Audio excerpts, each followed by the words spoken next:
젊은 시절부터 스스로의 힘으로 회사를 키워내며 치열한 경쟁 속에서도 살아남았고, 이제는 전국적으로 사업을 운영하는 성공한 기업인이 되었습니다.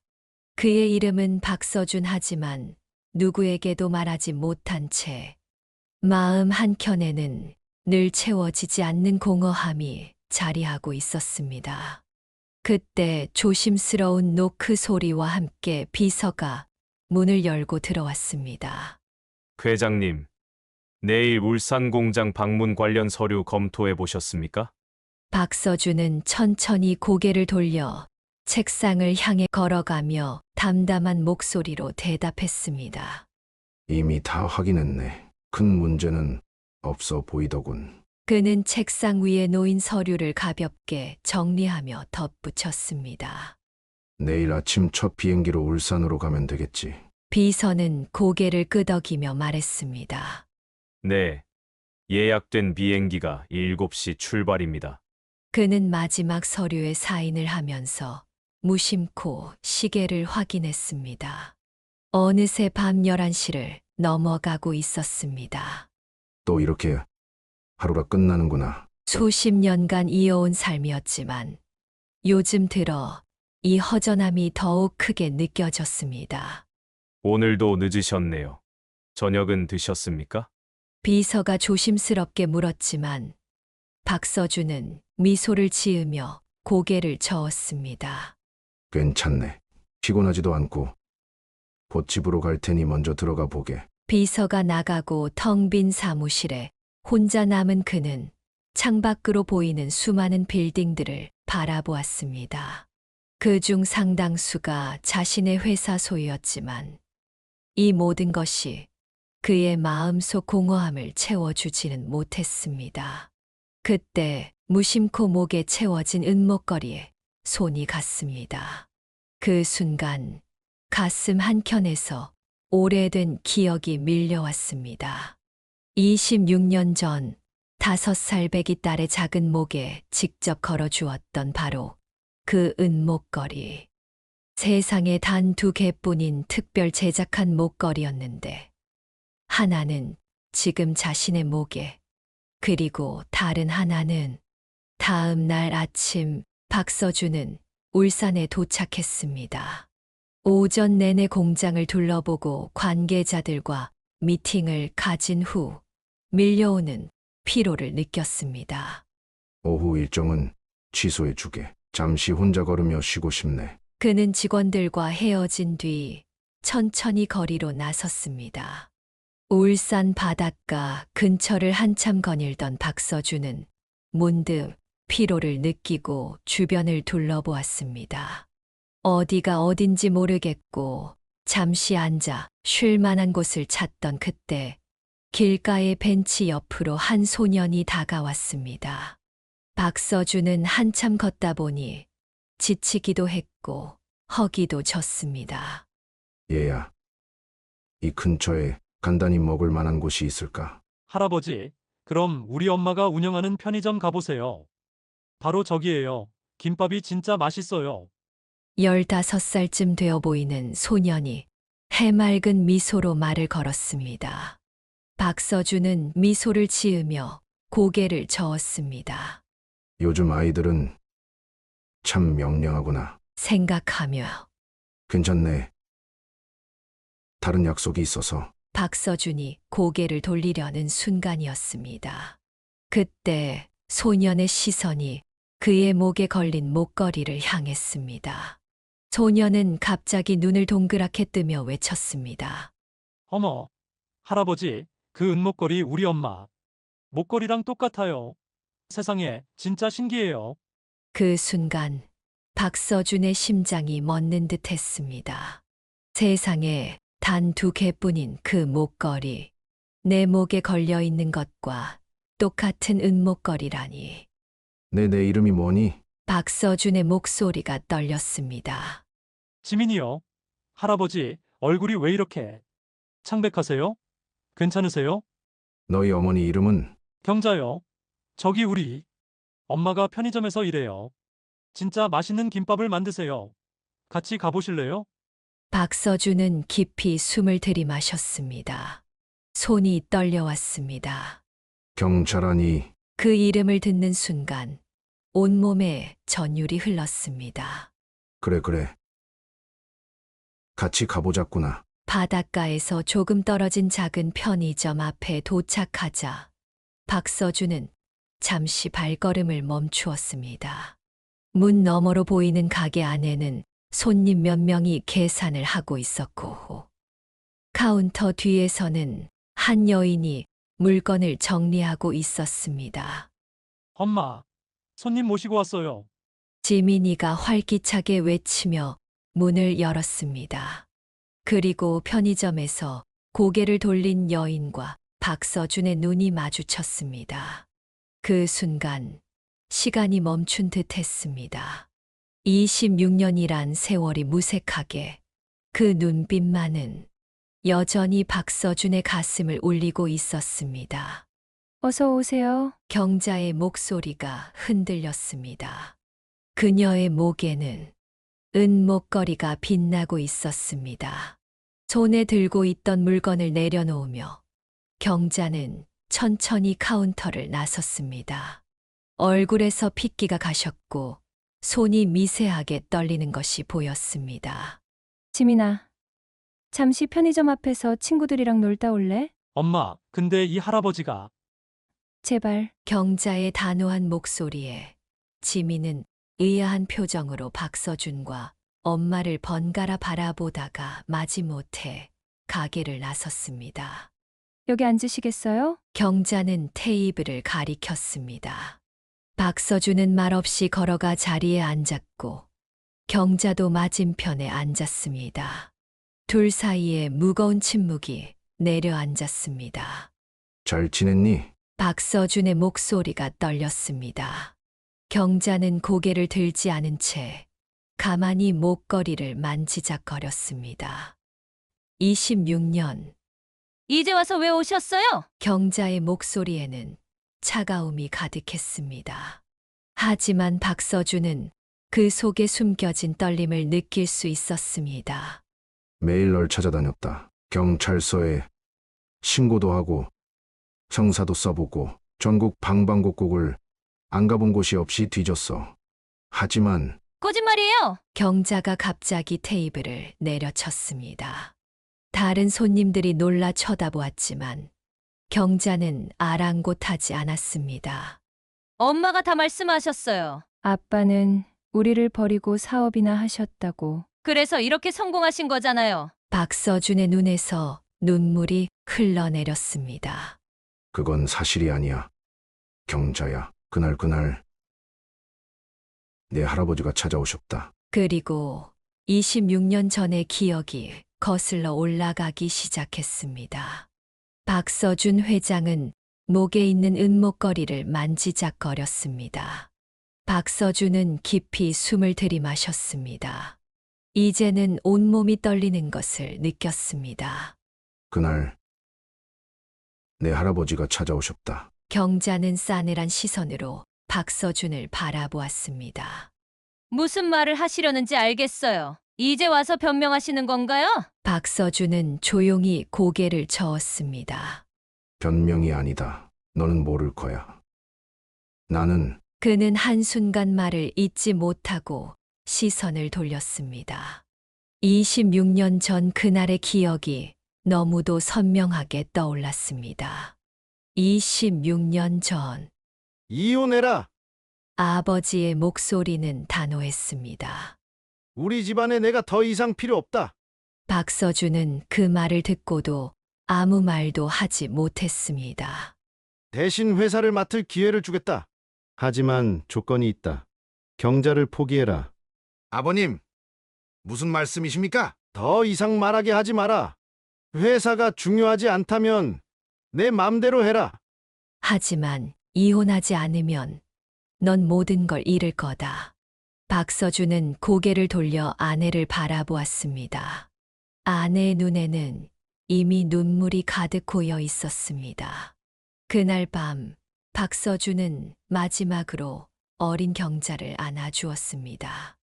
아빠는 널 잊지 않을 거야. 하지만 다음 날 아내와 경자는 흔적도 없이 사라졌습니다. 경자는 박서준을 노려보았습니다. 그럼 찾았어야죠. 그녀의 목소리가 떨렸습니다. 제가 얼마나 아빠를 기다렸는지 아세요?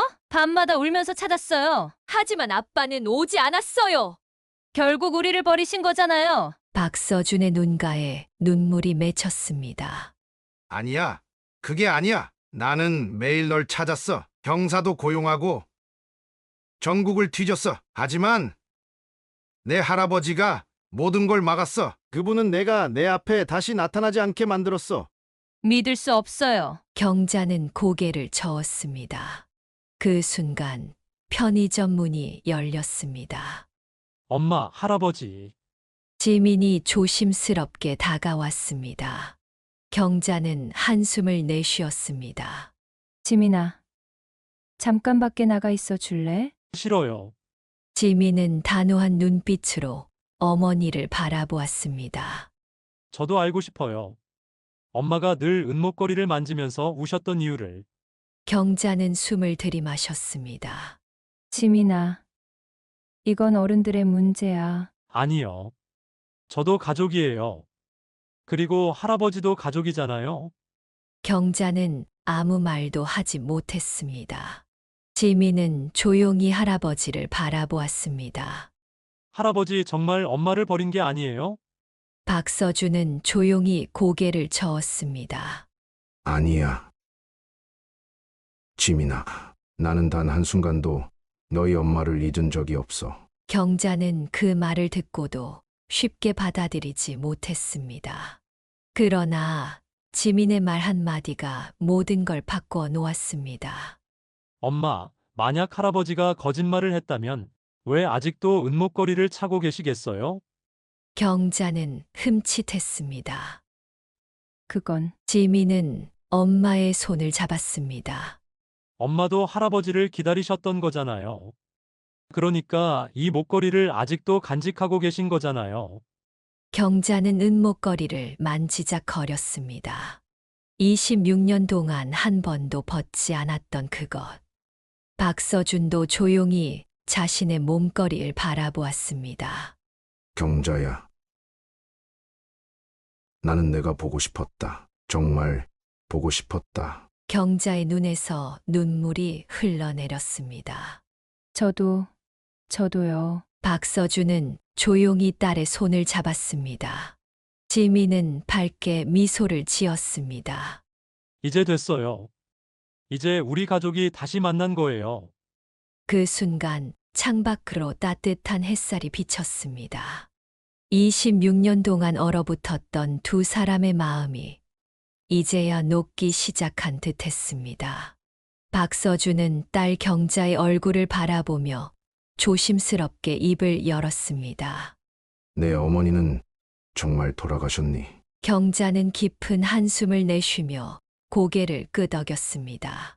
네.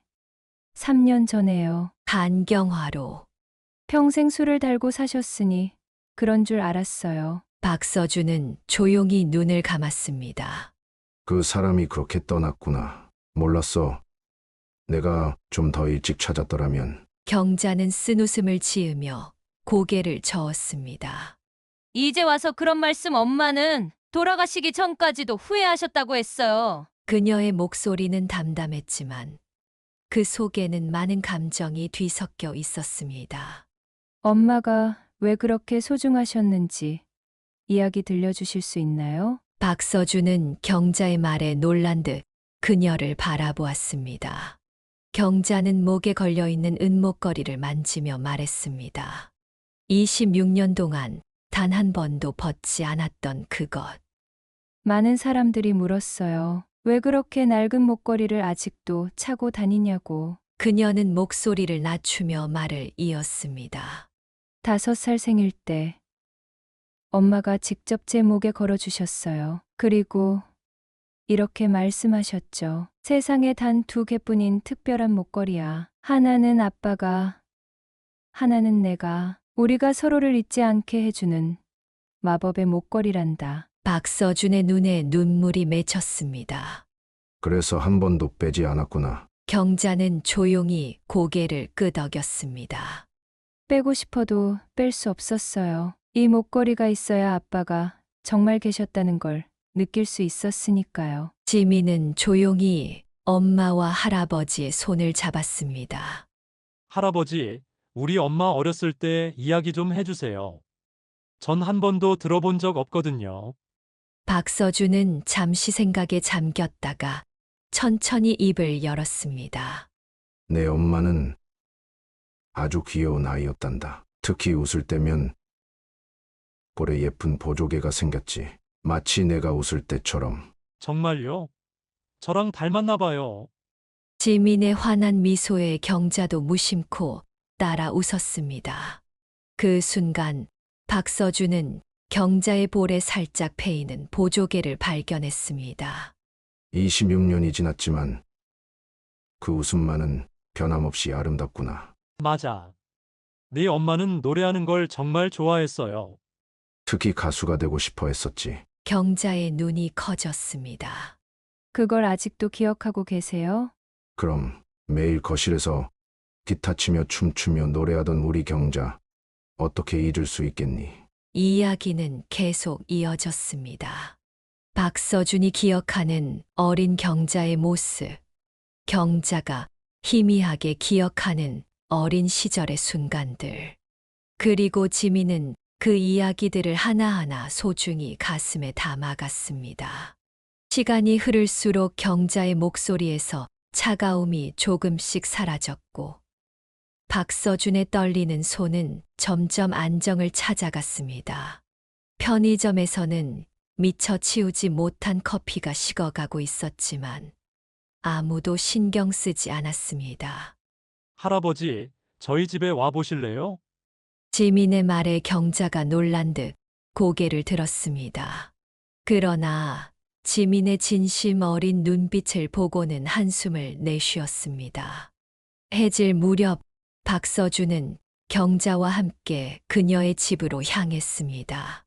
울산 바닷가 근처에 자리한 작은 아파트였지만 창 너머로 보이는 석양이 놀랍도록 아름다웠습니다. 현관문을 열자 은은한 커피 향과 바닷바람이 섞인 공기가 느껴졌습니다. 앉으세요. 제가 차 다시 준비할게요. 지민이 부산스럽게 주방으로 향했습니다. 거실에 남은 박서준과 경자는 어색한 침묵 속에 자리에 앉았습니다. 벽에 걸린 액자들이 박서준의 시선을 끌었습니다. 경자의 졸업사진, 지민의 어린 시절 사진, 그리고 박서준은 떨리는 손으로 한 사진을 가리켰습니다. 이건 그 사진은 경자가 5살 생일날 찍은 사진이었습니다. 목에 걸린 은목걸이가 선명하게 보였습니다. 경자는 사진을 바라보며 낮은 목소리로 말했습니다. 엄마가 간직하고 계셨었어요. 그때 찍은 마지막 가족 사진이죠. 사진 속 세 사람은 환하게 웃고 있었습니다. 박서준은 그제야 깨달았습니다. 아내도 그날의 기억을 안고 살아왔구나. 그때 지민이 낡은 앨범을 들고 왔습니다. 차를 준비하러 간 것이 아니었나 봅니다. 할아버지, 이것 좀 보세요. 이게 뭐니? 엄마가 숨겨두신 건데 제가 우연히 발견했어요. 어릴 때부터 가끔 엄마가 혼자 보시던 거예요. 앨범을 펼치자 그 안에는 박서준의 옛날 인터뷰, 기사들이 차곡차곡 모여 있었습니다. 성공한 기업인으로 소개된 박서준, 그의 회사가 성장해 가는 과정이 담긴 기사들. 경자는 고개를 숙였습니다. 가끔 아빠 소식을 찾아봤어요. 정말 가끔. 박서준의 눈시울이 붉어졌습니다. 딸도 자신을 그리워했다는 사실에 가슴이 미어졌습니다. 할아버지, 엄마가 밤마다 이 앨범을 보실 때마다 궁금했어요. 우리 엄마한테 외할아버지가 어떤 분이셨는지. 경자가 얼굴을 들었습니다. 눈가에 맺힌 눈물이 반짝였습니다. 그땐 너무 어렸어요. 아빠가 왜 우리를 두고 가셨는지 이해할 수 없었어요. 하지만 이제는 조금 알 것 같아요. 경자는 천천히 은목걸이를 어루만졌습니다. 할아버지가 얼마나 무서운 분이셨는지, 아빠가 얼마나 무기력했는지, 그리고 엄마가 얼마나 힘드셨을지. 박서준은 조심스럽게 딸의 곁으로 다가갔습니다. 이번에는 경자가 피하지 않았습니다. 새벽이 밝아오며 박서준은 아직도 경자의 집에 남아 있었습니다. 밤새 나눈 이야기는 끝이 없었고 26년이라는 시간은 한순간에 좁혀지지 않았지만 적어도 이제는 함께할 수 있는 시간이 남아 있었습니다. 거실에는 은은한 커피 향이 퍼져 있었고 박서준과 경자는 식탁에 마주 앉아 있었습니다. 밤새 이야기를 나눈 듯 두 사람의 눈가에는 피곤함이 묻어 있었지만 어제의 긴장감은 어느 정도 누그러져 있었습니다. 그때 지민이 방에서 나와 기지개를 켰습니다. 할아버지 아직 안 가셨네요? 박서준은 따뜻한 미소를 지으며 고개를 끄덕였습니다. 내 엄마랑 밤새 할 이야기가 많아서 말이다. 지민은 부엌에서 컵을 꺼내 우유를 따랐습니다. 무언가 생각에 잠긴 듯 홀짝이며 조심스럽게 입을 열었습니다. 할아버지, 저희 편의점에서 일해 보실래요? 경자는 놀란 듯 지민을 바라보았습니다. 지민아, 갑자기 무슨 말이야? 그러나 지민은 반짝이는 눈빛으로 계속 말을 이어갔습니다. 생각해 보세요. 할아버지가 가게 경영 쪽을 도와주시면 엄마는 일하는 데만 집중할 수 있잖아요. 할아버지는 사업을 잘 아시잖아요. 박서준은 잠시 말을 잃었습니다. 뜻밖의 제안이었지만 어쩐지 가슴이 따뜻해지는 기분이었습니다. 지민아, 할아버지는 바쁜 분이시란다. 서울에서도 일이 많으시고. 아니에요, 엄마. 할아버지가 울산에도 공장이 있다고 하셨잖아요. 여기서 지점도 관리하실 수 있지 않을까요? 지민의 눈빛이 점점 더 반짝였습니다. 그리고 저는요, 사실 경영학과에 가고 싶어요. 할아버지께 많이 배우고 싶어요. 어떻게 그렇게 성공하셨는지. 박서준은 조용히 지민을 바라보았습니다. 이 아이는 내가 살아온 삶을 궁금해하고 있구나. 경자는 깊은 숨을 내쉬며 낮은 목소리로 말했습니다. 그래도 갑자기 그런 제안을 하면 할아버지께서 부담스러우실 텐데. 전혀 부담스럽지 않다. 박서준이 천천히 입을 열었습니다. 그의 마음속에서 오랜 시간 얼어붙어 있던 벽이 조금씩 허물어지고 있었습니다. 그 후 박서준은 울산에 머물며 공장과 함께 작은 편의점을 경영하기 시작했습니다. 경자는 여전히 조심스러웠지만 조금씩 박서준을 받아들이기 시작했습니다. 지민은 할아버지에게 사업을 배우면서 하루하루 성장해갔고 그 속에서 새로운 가족의 의미를 깨닫게 되었습니다. 박서준은 뒤늦게나마 가족 곁으로 돌아왔고 비로소 잃어버렸던 삶을 되찾았습니다.